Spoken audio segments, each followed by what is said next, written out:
गुरुदेव मैं आपके शरणागत हूँ, आप तो कथा श्रवण कराने की कृपा करें। महाराज कथा प्रारंभ हो गई। जैसे कथा प्रारंभ हो गई हुई, महात्म्य की कथा चल रही थी। जैसे आपके यहाँ गोपमा में कथा आज प्रारंभ हुई है, ठीक उसी प्रकार वह उस समय श्री सूत जी महाराज शौनक ऋषियों को बता रहे हैं कि हे ऋषियों, जैसे कथा महात्म्य की प्रारंभ हुई उसी समय भक्ति महारानी ज्ञान और वैराग्य को लेकर कथा पंडाल कथा मंच व्यास पीठ के समक्ष प्रकट हो गई। बोलिए भक्ति महारानी की जय। सदा सेव्यम श्रीमद् भागवती कथा यस्य श्रवण मात्रेण हरे चिंतन समाश्रये। भक्ति महारानी दोनों हाथ उठाकर यह जय घोष कर दी, सदा सेव्यम श्रीमद् भागवती कथा। यह सदा सेवन करने योग्य है, यह पान करने योग्य है। आज मैं इस कथा की महिमा जान रही हूँ। जिन 4 वेद और 6 शास्त्र से गीता पाठ मुहुर से चेतना नहीं आई, श्रीमद् भागवत के महात्म्य की कथा से ही आज चेतना आ गई। जय हो महाराज, जय हो।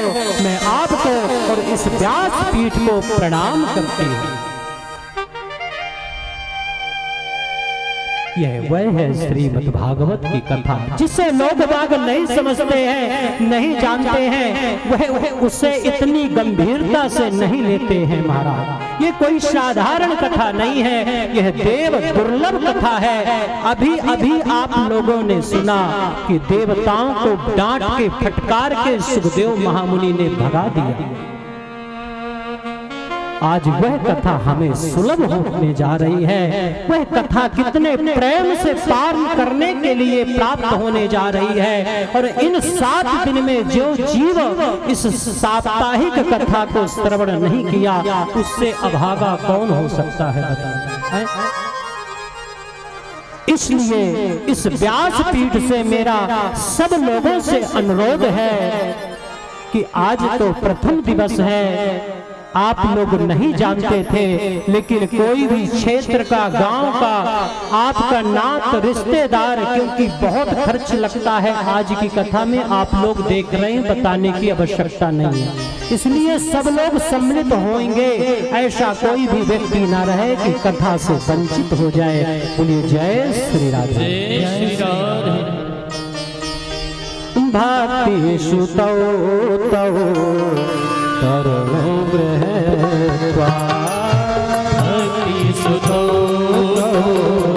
तरुणी गृहीत्वा प्रेमैकरूपा सहसा विरासि प्रेमैकरूपा सहसा विरासि।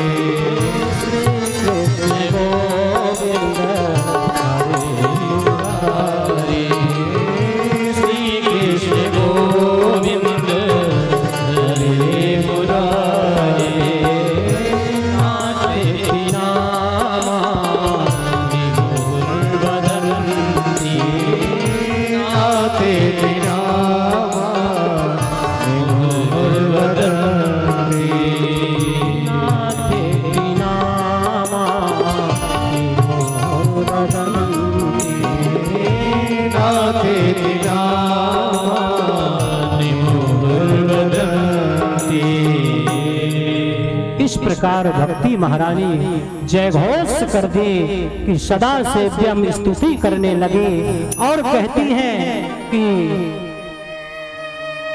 नारद बाबा से भक्ति महारानी का यह प्रश्न है कि हे बाबा, आपने सबके बैठने के अलग अलग इंतजाम किए हैं। एक तरफ ऋषि महात्मा बैठे हैं, एक तरफ संत गृहस्थ संत बैठे हैं, एक तरफ मातृ शक्ति महिलाएं बैठी हैं, लेकिन मेरा स्थान कहां पर है? मैं आपसे पूछना चाहती हूँ मैं कहाँ पर बैठ जाऊं। तो सनकादिक ऋषियों ने मुस्कुराया और कहा कि हे महारानी, हे भगवती भक्ति देवी, आपका स्थान जो है, जितने यह वैष्णव श्रोता समुदाय बैठे हैं उनके हृदय भवन में विराजमान हो जाओ।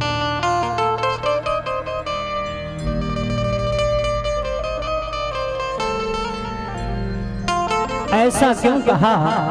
जिस जिस हृदय में भक्ति महारानी का वास होता है वहां पर मेरे ठाकुर जी अवश्य पहुंचते हैं।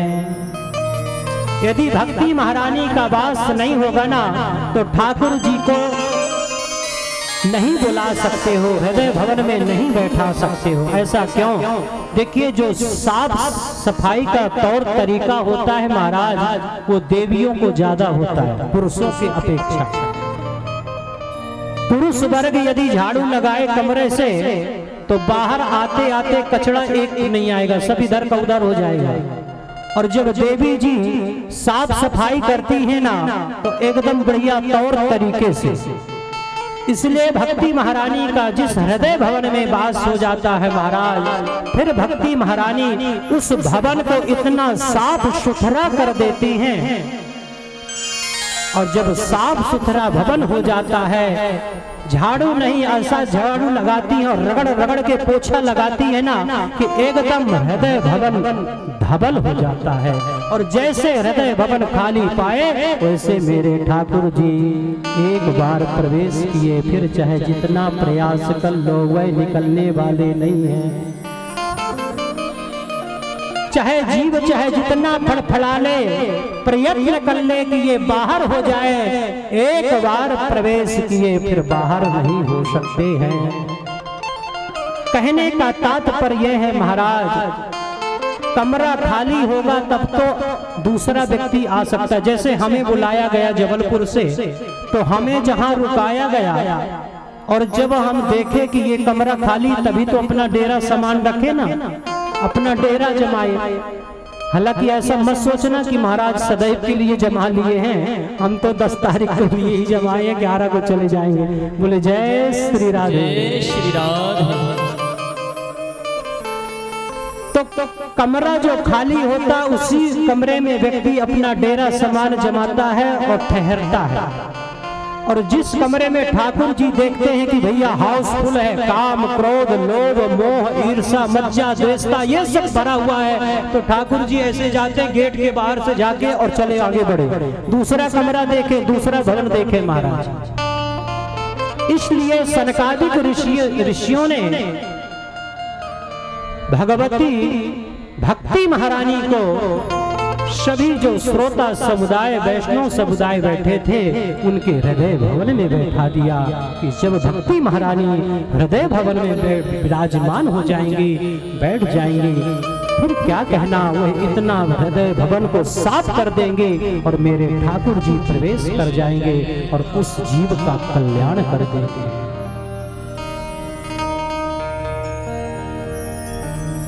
इस प्रकार यह कथा श्रवण कराई गई है। यह कथा श्री सूत जी महाराज सौनक ऋषियों को श्रवण करा रहे हैं। यहाँ पर नारद बाबा ने प्रश्न किया कि हे महाराज,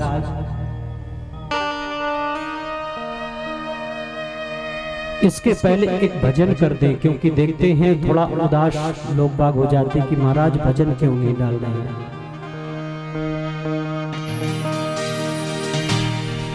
कि हर हाल में खुश रहना, जय हो, संतों से सीख जाए। हमारे बीच में संत भगवान भी उपस्थित हुए हैं, आप सभी का कोटि कोटि आभार। हर हाल में खुश रहना, संतों से सीख जाए। हर हाल में खुश रहना, संतों से सीख जाए। हर हाल में खुश रहना, संतों से सीख जाए। हर हाल में खुश रहना, संतों से सीख जाए। हाल में खुश रहना संतों से सीख जाए।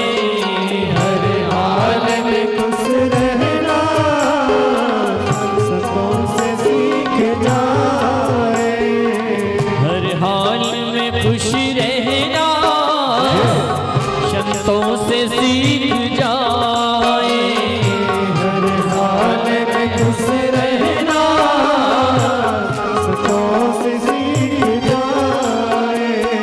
महफिल से जुदा रहना हर दिल से जुदा रहना। महफिल से जुदा रहना महफिल से जुदा रहना संतों से सीख जाए। हर हाल में खुश रहना संतों से सीख जाए। हर हाल में खुश रहना। हरि बोल।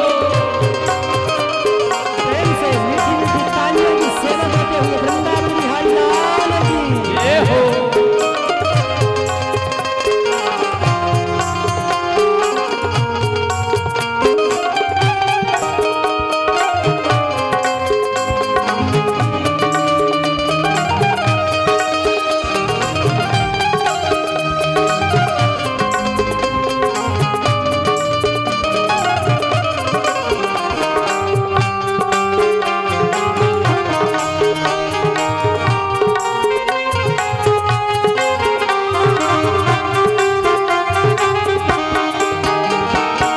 झंझट से भाग जाना सब लोग बताते हैं। झंझट से भाग जाना सब लोग याद झंझट से भाग जाना सब लोग बताते हैं। झट से भाग जाना सब लोग बता करते। झंझट से बच के रहना झंझट से बच के रहना हो। झंझट से बच के रहना झंझट से बच के रहना। संतों से सीख जाए। झंझट से बच के रहना संतों से सीख जाए। हर हाल में खुश रहना।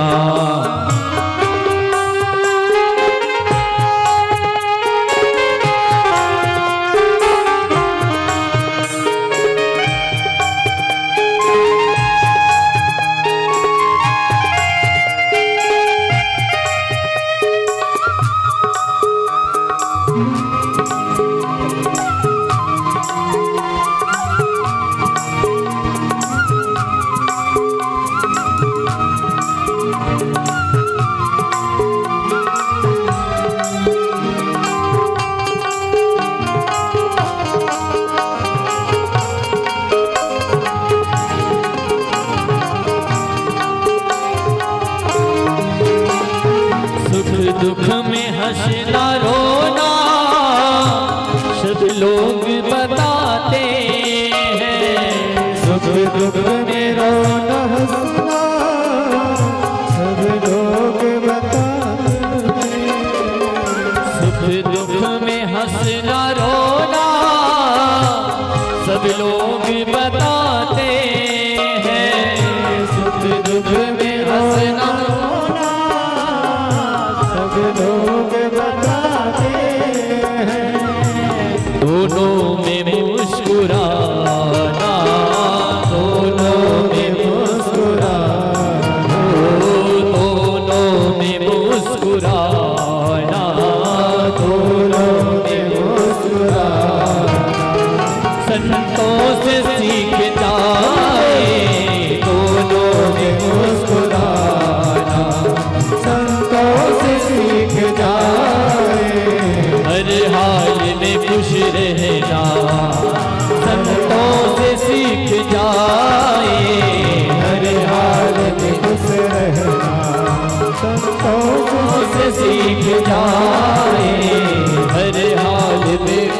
रहना। हरि बोल।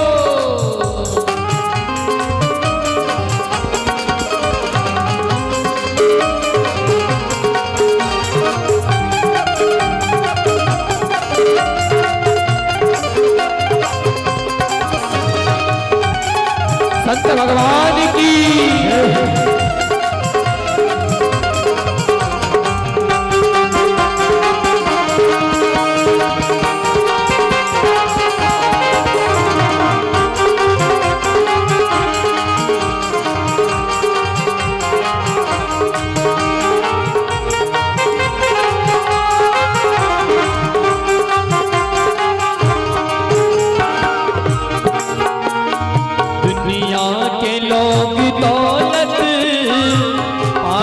के मुस्कुराते, दुनिया के लोग दौलत आकर के मुस्कुराते, दुनिया के लोग दौलत पाकर के मुस्कुराते, दुनिया के लोग दौलत पाकर के मुस्कुराते, पर भिक्षु बन के रहना, पर भिक्षु बन के रहना, पर भिक्षु बन के रहना, पर भिक्षु बन के रहना, संतों से सीख जाए, पर भिक्षु बन के रहना, संतों से सीख जाए, हर हाल में खुश रहना, संतों से सीख जाए,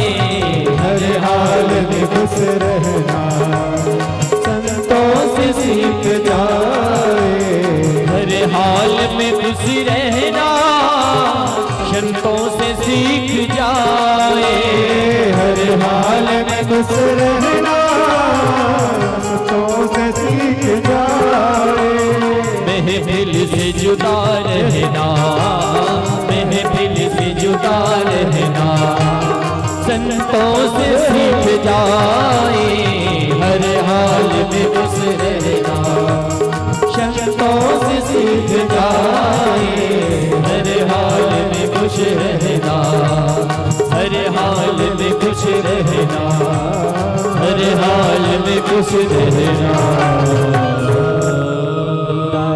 बिहारी लाल जय जय जय श्री राधे श्याम। यहाँ सौनक जी का एक पुनः प्रश्न आया, अर्थात किया सौनक जी ने कि महाराज आप तो भागवत की महिमा बता गए कि इसकी कितनी बड़ी महिमा है, अभी अभी ज्ञान वैराग कैसे स्वस्थ हुए, लेकिन इस भागवत की रचना कब और कहां पर किसने की?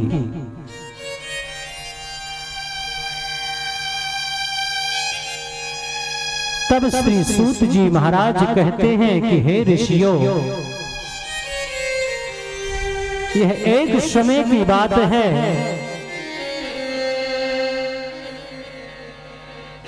वेद व्यास जी ने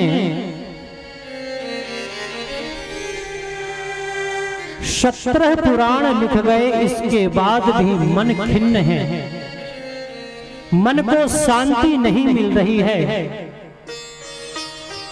आज वेद व्यास जी सरस्वती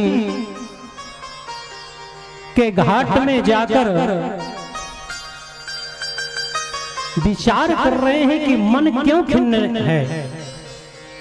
एक पुराण नहीं, 4 वेद 17 पुराण में लिख गया, इसके बाद भी मन अशांत क्यों है। उसी समय नारद बाबा का आगमन हुआ। नारद बाबा जैसे आए, वेद व्यास जी उठे, नारद बाबा को उच्च सिंहासन में बैठाए, उनके पाद प्रक्षालन किए, पाद अर्घ से पूजन किए और यही प्रश्न कर दिए कि हे नारद बाबा, मेरा मन अशांत क्यों नहीं है, तृप्त क्यों नहीं है, अशांति क्यों मची है।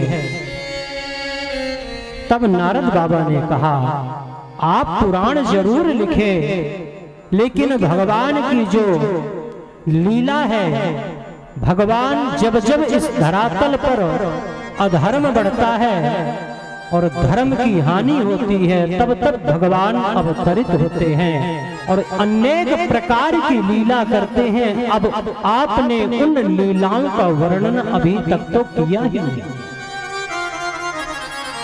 अर्थात आपने श्रीमद् भागवत महापुराण तो लिखा ही नहीं है, तो कैसे मन शांत हो जाए, कैसे तृप्ति हो जाए।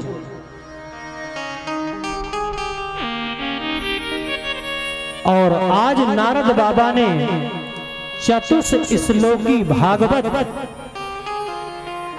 वेद व्यास जी को प्रदान कर दी गई। तो नारद बाबा को कहां से मिली ये भागवत?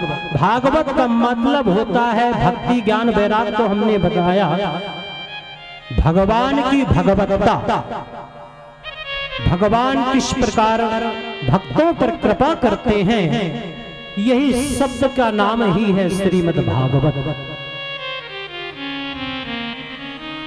भगवान हरि नारायण ने चतुश्लोकी भागवत श्रीमद् भागवत ब्रह्मा जी को प्रदान किया, जो सृष्टि विस्तार का जब वर्णन आएगा, जिसे आप श्रवण करेंगे आगे की कथा, आज नहीं। तो वह चतुश्लोकी भागवत श्रीमन् नारायण ने ब्रह्मा जी को प्रदत्त की और ब्रह्मा जी ने अपने बेटे नारद को प्रदान किया। और आज नारद ने वही चतुश्लोकी भागवत वेद व्यास जी को प्रदान कर दिया और वेद व्यास जी वहीं से भगवान का ध्यान करने लगे और बोलना प्रारंभ कर दिए। और गणेश जी ने लिखना प्रारंभ किया। वो सर्वप्रथम गणेश वंदना किए और गणेश जी का आवाहन किए और गणेश जी के सहयोग से लेखक गणेश जी महाराज हैं। और वह चतुश्लोकी भागवत महाराज जो भगवान का कनेक्शन प्राप्त हुआ, जो निर्देश मिला, उससे वेद व्यास जी ने 18,000 श्लोकों में वर्णित कर दिया। इस प्रकार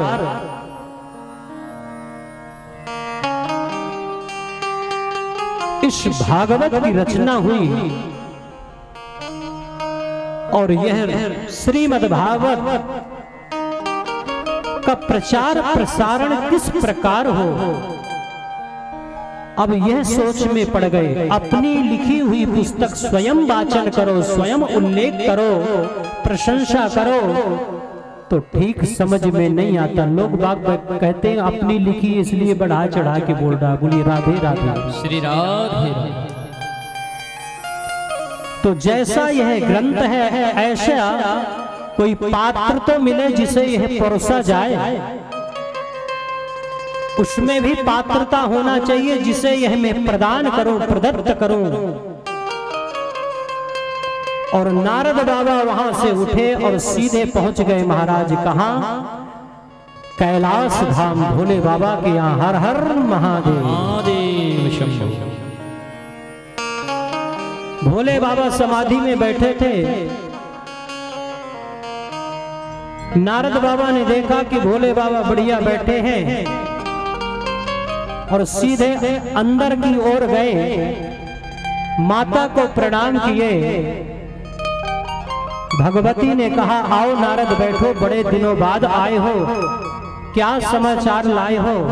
नारद बाबा ने कहा, अपने पास क्या समाचार है सो सुनाए।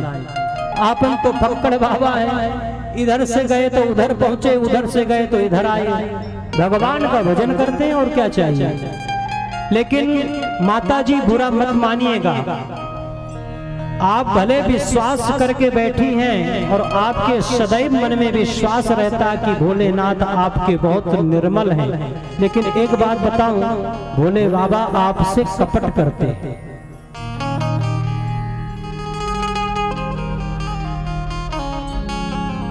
भगवती ने कहा कि ए नारद, तुम हमारे दास हो, भोले बाबा के भक्त हो, इसका मतलब ये नहीं कि कुछ भी बोलोगे। ऐसे कैसे कपट के लिए कपटी कह रहे हो हमारे भोले बाबा को? हमसे क्या कपट करते? नहीं माता, करते हैं। अच्छा तुम ही बता दो क्या कपट करते हैं? अच्छा बहुत मानते हैं माता जी? भोले बाबा बोले हाँ बहुत मानते हैं। तो बोले ये जो मुंडों की माला पहने हैं आज तक बताइए कौन है?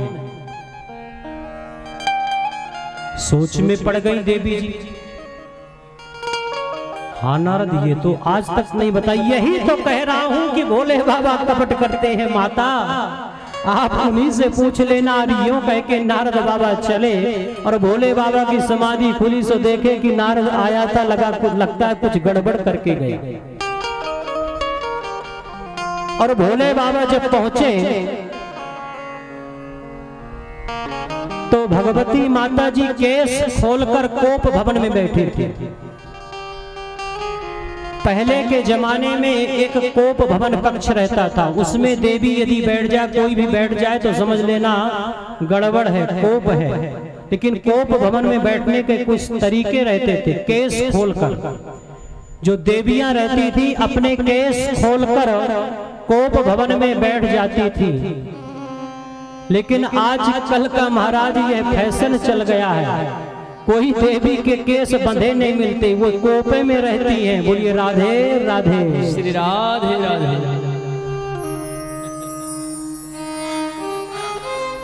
भोले बाबा पहुंचे और मनाने का प्रयत्न किया कि हे देवी तुम क्यों रुष्ट हो, क्या बात है? नारद आया था, कुछ गड़बड़ कर गया। देखिए नारद का मतलब होता है जिसकी बात रद्द ना हो वही है नारद। ऐसा नहीं लोग बाग गांव देहातों में कहते हैं जो झूठ बोलता है उसे कहते हैं नारद है, नारद का काम करता। नहीं माई बाप, झूठ बोलने से नारद कोई नहीं कहलाता। नारद जी झूठ नहीं बोलते थे। नारद न होते तो हम आप यहाँ बैठकर कथा श्रवण न करते होते। जिसकी कभी बात रद्द न हो वही है नारद। ये टीवी सीरियल वाले तो वे करते रहते हैं, अपना सब रोजगार है, सबका व्यवसाय है, बिजनेस है। किसको बहरूपिया बना दे, किसको क्या बना दे। हालांकि आजकल हमारा सनातन धर्म बहुत जागृत हो रहा है और इस पर अंकुश लगाया जा रहा है। बोलिए जय श्री राधे, जय श्री राधे।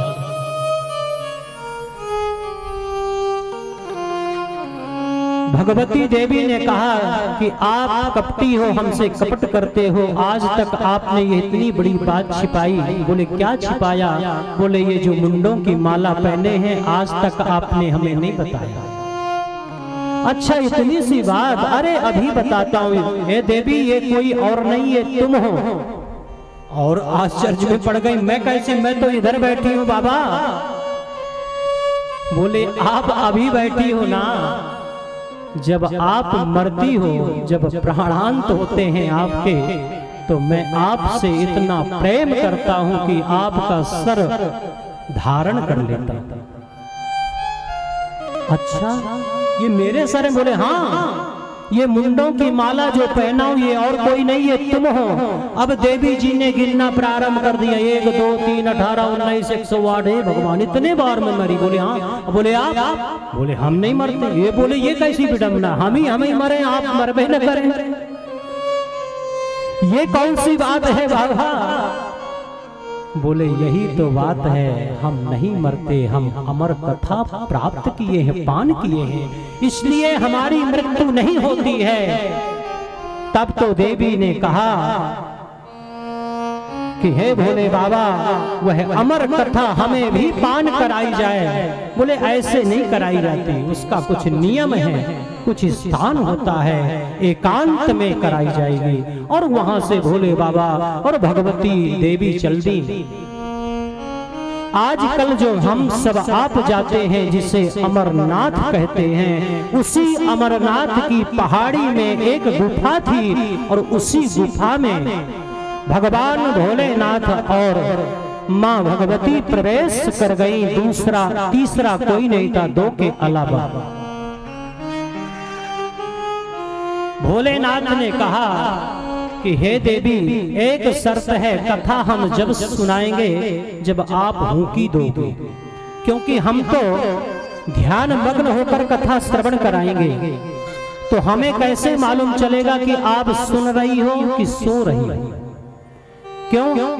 क्योंकि कहीं नींद आए चाहे ना आए, कथा में जरूर नींद आती है महाराज, ये हकीकत बात है। क्यों नींद आती कथा में? इतना सुकून मिलता। नींद कब आती है? जब मन एकाग्र हो जाता है, मन भटकता नहीं है, शांत हो जाता है, शांति प्राप्त होती, तभी निद्रा देवी आती है, तभी नींद सताती है, और कथा में नींद अवश्य आती है।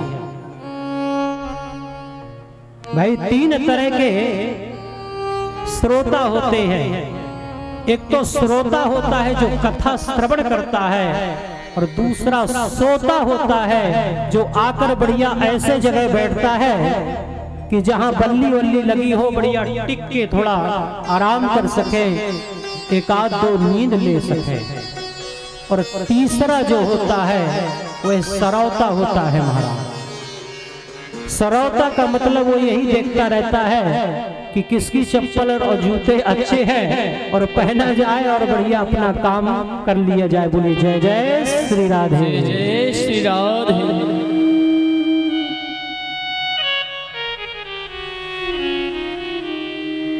यह शर्त मंजूर हुई और कथा प्रारंभ हो गई। कथा चल रही थी और बीच में निद्रा आ गई, लेकिन हुकी बंद नहीं हुई, हुकी चल रही है। तो यही हुकी कौन दे रहा है? जब भगवती सो गई तो एक तोता ने एक अंडा दिया था महाराज, उस कथा के प्रभाव से उस अंडे में जीव पड़ गया, वह हिलने लगा, फूट गया, और वह आकार अर्थात तोता बाहर आ गया और हुकी देना प्रारंभ कर दिया। ये कथा का प्रभाव है। कथा जब समाप्त हुई, संपन्न हुई, विराम हुई, तो भोलेनाथ ने देखा कि जिन्हें हम कथा श्रवण करा रहे थे इनके तो घर्राटे बज रहे हैं, ये सो रही हैं, फिर हुकी कौन दे रहा था? सामने देखा तो कोई नहीं दिखा, आजू बाजू देखा तो कोई नहीं दिखा, पीछे मुड़कर देखे तो तोता महाराज बैठे थे। भगवान भोलेनाथ की वृत्ति टेढ़ी हो गई। अरे दुष्ट, तू चोरी से कथा श्रवण कर रहा था। इसलिए कहते हैं पीछे कभी नहीं बैठना चाहिए। कथा वाचक व्यास पीठ के कभी पीछे नहीं बैठना चाहिए, नहीं तो वह चोरी मानी जाती है।